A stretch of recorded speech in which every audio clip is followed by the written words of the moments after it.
చుట్టాలు రాలే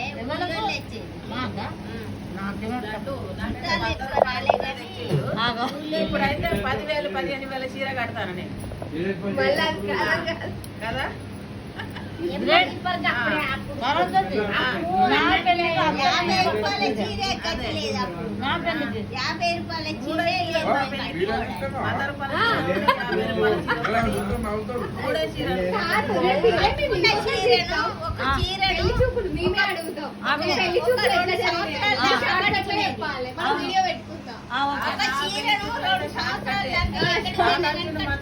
బాకీలు ఉంటానా ఇగో మా మనవరాలు కామనే బాకీలు ఉంటాను చూస్తానా వాన అడిగాడు మా తాత అంతే. అయినాయి అంతే. అంటే ఫస్ట్ నానమ్మ తాత చూసినావా తర్వాత అందరూ బండి కట్టుకొని నేను ఆ చిలికావతో అమ్మాయి కూడా పట్టుకున్నదే అని నాకన్నా నల్లగున్నది నాకు అర్థం నచ్చింది అంటే పెరుగుతుంది